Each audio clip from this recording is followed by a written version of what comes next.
వచ్చింది. డైరెక్టర్ గారు లేరు, మన మురళి గారు, లేకపోతే ఆయన కూడా అడిగేవాళ్ళము. సో గుర్రం పాపిరెడ్డిలో మేము ఏం ఎక్స్పెక్ట్ చేయొచ్చు, December 19th మేము ఎలా ఎంజాయ్ చేస్తాం అనేది మీ మాటల్లో ఒక్కసారి. అంటే ఈ Gurram Papireddy is the hero's name, of course you would have guessed that. And ఈ సినిమా కామెడీ కొంచెం డిఫరెంట్ ఎందుకు ఉంటుందంటే it's dark comedy. It is not slapstick or జోకులు వేయడం ప్రతిసారి. ఇట్స్ లైక్ బాధలు చూస్తే, వాళ్ళ సిచ్యువేషన్స్ చూస్తే నవ్వు వస్తుంది మీకు, అట్లా ఉంటుంది. That is what dark comedy ఉంటుంది. And I think Murali garu ఉంటే he would have said that line. అదే తెలివైన వాడు తెలివి తక్కువ పని చేస్తే, తెలివి తక్కువ వాడు తెలివైన పని చేస్తే ఎలా ఉంటుందో అలా ఉంటుంది ఈ సినిమా. సీరియస్గా ఉంటూనే నవ్విస్తారు.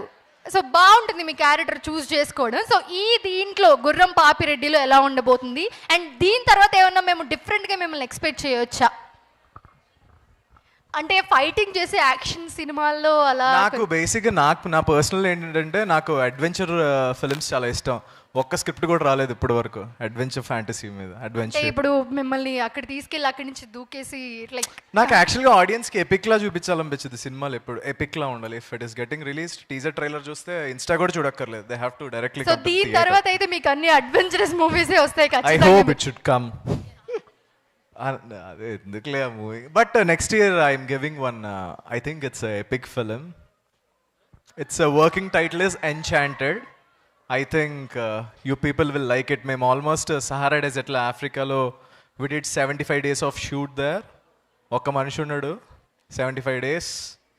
It's like adventure fantasy. You people will love it. Almost మేము 5,000 kilometers లోపలికి వెళ్ళాం, డెజర్ట్ లోపలికి. I stayed there for 75 days in the tents. But that movie I am surely saying you people, అంటే ఎపిక్ అన్నా కదా, it will be epic. Yeah. Thank you so much Naresh గారు. And అలాగే